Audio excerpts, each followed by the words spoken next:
중국에 반대하는 활동을 하면 처벌하는 홍콩 보안법 시행된 지 이제 한 달이 됐습니다.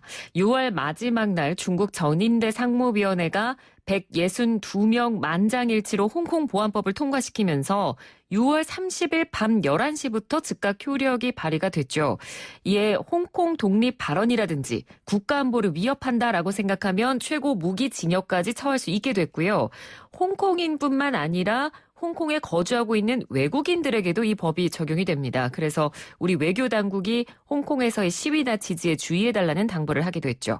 자, 한 달을 맞은 홍콩 상황 어떤 것들이 변했을지 현지 연결해서 알아보도록 하겠습니다. 박완기 홍콩 법정 변호사 전화로 연결돼 있습니다. 변호사님 안녕하세요. 네, 안녕하세요. 예, 시행 딱 한 달이 됐습니다. 물론 내부적으로 크고 작은 변화가 있었는데요. 외부적으로도 그렇고. 일단 홍콩 현지에 계시는 입장으로서 어떤 변화를 가장 실감을 하시나요? 가장 크게 변한 것은 홍콩에서 더 이상 시위가 벌어지지 않는다는 것입니다. 네. 보안법이 처음 시행된 7월 1일에 벌어진 시위를 마지막으로 이후에는 시위가 지금까지 전혀 없었습니다. 그리고 아직까지 보안법 적용 범위가 정확하게 드러나지 않았기 때문에 논란이 될 만한 정치적인 발언들은 SNS상에서 좀 자제하고 있는 것 같고요. 예, 그렇군요. 그 SNS 말씀을 해주셨는데요. 어제 SNS에 홍콩 독립 문구를 올린 그 홍콩 청년들이 보안법 위반으로 체포됐다는 뉴스가 나왔었거든요. 그러니까 SNS에 어떤 내용을 올렸길래 체포가 된 건가요? 예, 먼저 간단히 체포된 배경부터 말씀을 드리자면 네. 홍콩 경찰의 국가보안법 전단 조직인 국가안보처가 7월 29일에 유엔롱, 샤틴, 투엔문 등의 지역에서 4명의 학생들을 보안법 위반 혐의로 체포를 했습니다. 체포된 4명 중 3명은 남자고 1명은 여자로 지금 알려지고 있고요. 네. 이 학생들은 홍콩 독립을 주장하는 조직을 만들어 홍콩 공화국 을 건립하려고 하는 혐의를 받고 있다고 국가안보처에서 밝혔습니다.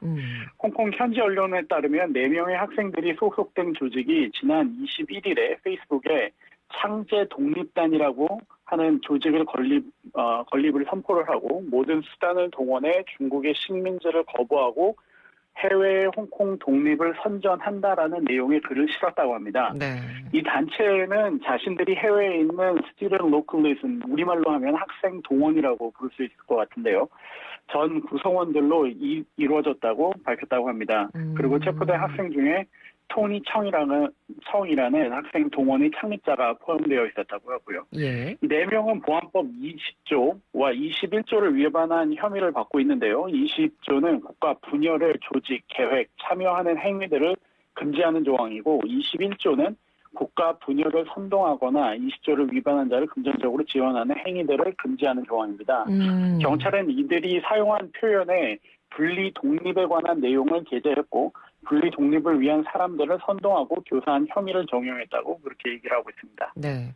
그러니까 이 홍콩 보안법이 집회 현장이 아닌 온라인상에서 적용된 게 이번이 처음인 건데요. 그러니까 이번 사안과 관련해서 이 조슈아 웡이 온라인상에 자기 의사를 표현하려는 홍콩인들에게 굉장히 오싹한, 그러니까 무서운 그런 두려운 효과를 줄 거다 이런 말을 하기도 했거든요. 이 홍콩 언론이나 국민들 이번 사안을 보고 어떤 이야기들을 하고 있나요?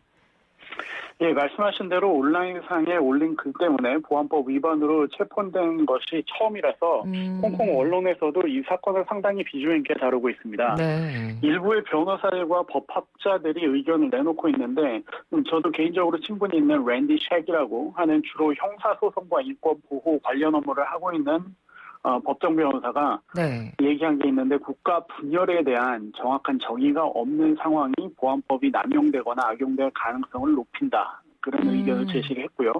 또 홍콩대 법대 학장인 푸화링 교수는 보안법은 최후의 수단으로만 적용돼야지 젊은 학생들이 청소년들이 페이스북에 그룹을 만들고 한 발언 한 것으로 체포를 한다면 보안법에 대한 시민들의 신뢰를 얻기 힘들어질 거고 또 중국의 국가 안보를 보호하는데도 크게 도움이 되지 않는다라는 의견을 제시를 했습니다. 네. 또 국제 엠니스티 아시아 지부장인 니콜라스 비퀄린이라는 그 지부장이 이번 체포가 표현의 자유를 억압할 수도 있다라고 하는 우려의 목소리를 내기도 했고요. 예, 맞습니다. 뭐 법이라는 게 적용하고 뭐 해석하기 나름이라고 합니다만 그래도 아까 그 변호사의 말대로 국가 분열에 대한 정확한 정의가 없기 때문에 이 부분을 어떻게 적용시키느냐가 지금 앞으로도 계속 문제가 될 것 같긴 합니다. 자, 보안법이 시행이 되고 이제 한 달이라는 시간이 지났는데요. 그 한 달 시간 동안 홍콩 보안법을 적용을 받아서 실제로 체포가 되거나 실형을 받은 사람들이 어느 정도나 되나요? 국가보안법이 시행된 지 이제 지난 1일에 있었던 집회에서 홍콩 독립이라고 쓰여진 깃발을 들고 있다는 혐의로 체포되는 등 보안법 위반 혐의로 7명이 체포되었었고요. 네. 그리고 그 이후에 이번에 4명이 체포된 건데요. 일반적으로 체포 후에 경찰이 조사를 벌이고 조서를 작성하는 등 사건 파일을 만드는데 보통 몇 개월이 소요가 됩니다. 네. 그리고 그 이후에 사건을 검찰에 송치해서 기소 의견을 받게 되는데 이런 절차를 거치려고 하면은 수개월이 소요가 되고 그렇기 때문에 아직까지 보안법 위반으로 재판이 진행된 것은 없는 것으로 알려지고 있습니다. 보안법 위반으로 체포된 것은 아니지만 그런데 이제 논란이 되고 있는 게 지난 2014년 홍콩 행정장관 직선제를 요구하는 79일간이 지속됐던 민주화 운동이 있었는데요. 뭐 많은 분들이 우산 혁명으로 네. 알고 계시고요. 네. 네.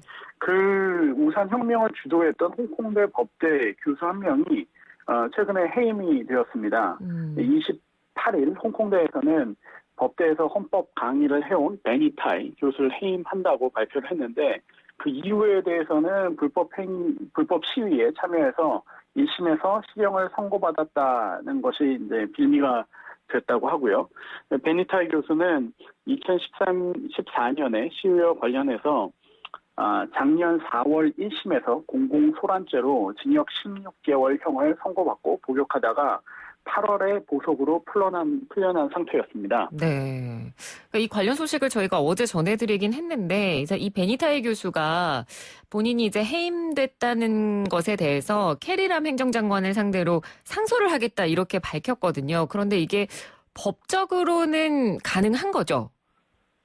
네, 법적으로는 가능한데 네. 베니타이 교수가 주장을 하는 게 네. 자신을 해임을 한 결정 과정에서 외부 세력이 개입되었다라고 그렇게 지금 얘기를 하고 있고요. 예. 그 해임 결정에 불복을 하면서 캐릴램 행정장관을 상대로 대학의 결정에 대해 소를 제기하겠다라고 밝힌 겁니다. 네. 왜 캐릴램 행정장관을 상대로 하냐면 그 홍콩대가 정부의 지원을 받는 공립대학이고 따라서 행정장관이 총장의 직위를 갖고 있기 때문입니다. 네. 타이 교수는 총장으로서 학문의 자유를 보장해야 하는 의무를 캐릴램 행정장관이 잘 이행하지 않았고 또 해임하지 않기로 한 기존의 대학 내부 결정이 외부 인사들로 인해서 이 뒤집어진 정황이 분명하게 있다라고 주장을 하고 있고요. 이에 네. 따라서 행정재판을 진행하겠다고 하는 건데 예. 재판을 신청하는 것은 누구나 할 수 있는 거지만 승산이 있을 것 같지는 않습니다. 그리고 SCMP, 사우스 차이나 모닝 포스트와 진행한 인터뷰에서도 타이 교수 네. 본인도 승산이 없는 싸움이라고 얘기를 한 것으로 알고 있습니다. 예, 그렇군요. 홍콩 시민들의 입장에서는 지금 상황이 좀 절망적으로 느껴질 것 같습니다. 그러니까 재판을 신청을 해도 승소 가능성이 거의 없다, 이렇게 본인도 판단하는 걸 보면 좀 체감을 그렇게 할 수밖에 없을 것 같은데요. 그리고 이제 이번에 홍콩 보안법이 통과가 되면서 이민 관련 이야기도 사실 굉장히 좀 많이 들리거든요. 그러니까 영국에서 영어만 되면 무제한으로 이민을 받아주겠다, 이런 식으로 언급을 하면서 영국 이민을 장려를 한 적도 있고요. 근데 실제로 홍콩 보안법 통과된 이후로 홍콩 내에서 실제로 좀 이민을 구체적으로 생각하거나 좀 이민을 해봐야겠다라고 의지를 보인다거나 이런 분들이 좀 많아졌나요? 어떻습니까?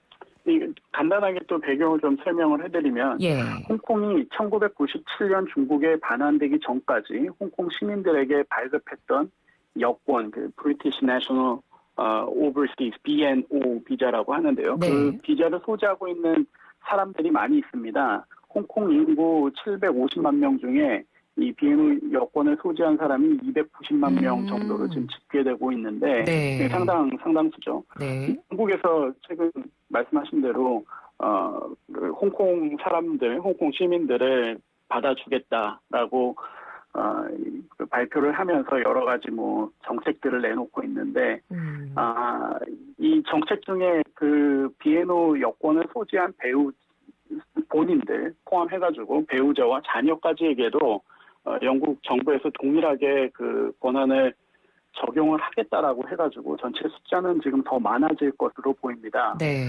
최근 들어서 젊은 사람 중에 해외 이민을 고려하고 있는 숫자가 조금 있는 것으로 알려지고 있고요.